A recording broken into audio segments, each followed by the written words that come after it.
If all three teams finish tied for the last two places, one team will have to play 4 games in 6 different cities. Or 6 games in 4 different cities. I messed up. Cardinals, Giants, Edit it. and Mets. Oh my! What a slam!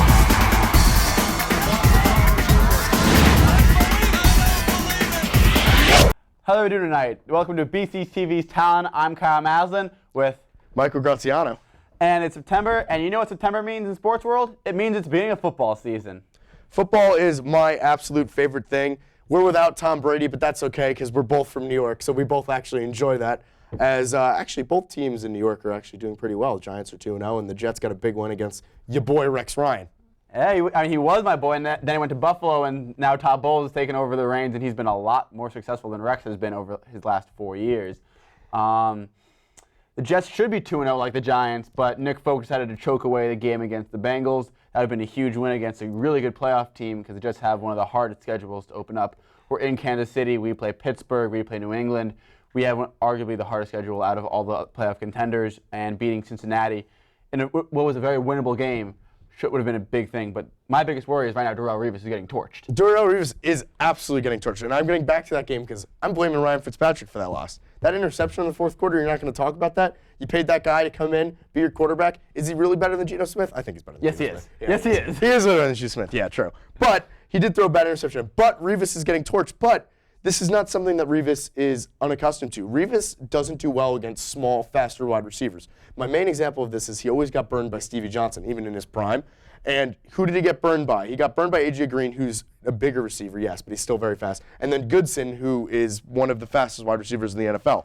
So I think it's just a problem where Revis might have slowed down an extra step, so it's exemplified and shown more. But I don't really see it as as a big deal. I think he'll find a way to come bring it around. For me, I agree with you with the Goodwin comp with the Stevie Johnson. However, the A.J. Green, there's one other wide receiver who Revis always had trouble with, and that was Randy Moss. And that's who A.J. Green plays like. He's a tall guy, he goes deep, big hands, strong guy. And apparently, after Revis had surgery, he's out of shape is what I've heard. He's out of shape after having surgery. He wasn't able to get into the same shape he usually is. So for the Jets' sake, he better work his way into shape for the stretch run. Do you think we want to move him out of corner? Because they've been talking about doing the Woodson thing where they move him to safety.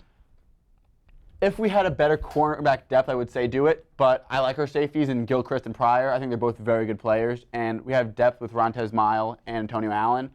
And our corners, Marcus Williams is a ball hawk. He averages 19.3 interceptions per 500 pass attempts, which is doubled any other cornerback or even defensive back in the league. But outside of that, Buster Screen, undersized. I like him in the slot more. And because Antonio Cromartie couldn't live up to his contract last year, we don't really have that other cornerback where I feel comfortable replacing Gilchrist with Revis. I'm just impressed that you dropped that stat mid-thing without any computer or anything. That didn't even come from out of there. That's pretty good. I actually agree, actually. I think you got to let him play out this year, at least a corner, and you can't switch someone mid-year into a different position. I don't see how you could possibly transition that quickly coming week to week, and especially when you have such hard opponents coming with excellent offensive schemes such as Pittsburgh that literally has the most ridiculous offense I've seen in a long time. It's also the offensive line. Everyone's crediting the skill positions, but the offensive line is giving an old running back holes and Big Ben actually time to stand up, which he hasn't always had in his career. Exactly, and Big Ben, in my opinion, is a top 2-3 quarterback in the NFL right now. Yeah. And it's all because of that offensive line. It starts with Marquise Pouncey, Florida Gators product, one of my favorite Gators. I'm a Gators fan. I don't know if anyone knew that. I'm a big Chris Leak guy. Shout out to Chris Leak. He's actually in the Canadian Football League. It starts up front. They finally got some draft picks up front and helped Big Ben stand up. And it's incredible how when quarterbacks stand up in the pocket and have room to throw, they can throw the ball well down the field. It's a crazy concept. Exactly. If you look at a lot of the quarterback busts, I think it's because they got hit too much early in their career.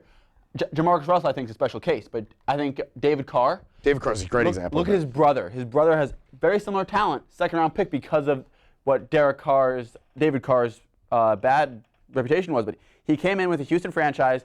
He was the first ever pick in that franchise, and they had no offensive line. He was sacked arguably the most out of any quarterback to begin. I think specifically the most quarterback. Yeah, in the first he was sacked years. well over 50 times that first year. And that just kills someone's confidence. Everyone's talking about Jay Cutler right now, how he quit on his team. Jay Cutler's awful. Do not try to. But Jay Cutler has been sacked the 5th most amount of times over the last 5 years. In the last 5 years, he's been sacked over 240 times. That's a lot. Yeah, that's a lot of time on your butt. That's a lot of time That's on a your lot back. of time on your butt. Yeah, unbelievable. We got to work on the Bears franchise is ridiculous, but I think the Steelers are definitely the one team that can contest with the Patriots dynasty this year if they can stay healthy. If Le'Veon Bell comes back, even if he doesn't play as well, and D'Angelo Williams is there, I think it'll definitely work out. And I'm just always happy to see an AFC team try to topple the Patriots. Nothing brings me more joy. Like when the Ravens were great, that was a great ride. Oh to yeah, watch. big shout out to Bernard Pollard for always injuring Patriots. Like he guy gets it. He knows what's up. But my Giants are going to win the Super Bowl, so I'm not even worried. The AFC doesn't matter. So. I mean, the Giants spent a lot of money on defense. I think the most underrated one was bringing the Jet, David Snacks Harrison. He clogs up the middle because the Giants had slashed by the run game last year.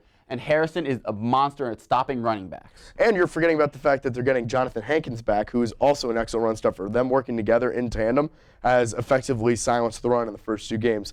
Not to mention the back end of their defense is finally being able to hold up long enough with spending Janoris Jenkins. Janoris Jenkins spending money on that, and then spending draft picks on players like Darian Thompson and Landon Collins, who's my boy. And Eli Apple. And Eli Apple. And not to mention they brought in Leon Hall for extra packages, and he had a sack last week against who did we play? I can't even remember right now. We played the Saints. Thank you. Yeah, and it was a lot closer. Last time you guys played the Saints, you won 52-49. This was 16-13. We didn't even score an offensive touchdown. We should have scored 2 offensive touchdowns. There were drops, but that's beside the point. The point is the defense is playing well, and they're finally learning how to win games late, stop defenses, and for the love of God, we beat the Cowboys, and it made me so happy. But I think the biggest part of the Giants is Victor Cruz is finally healthy, and that's a great story to look for. He looks very healthy, and no one but me loves the salsa more. I love salsa.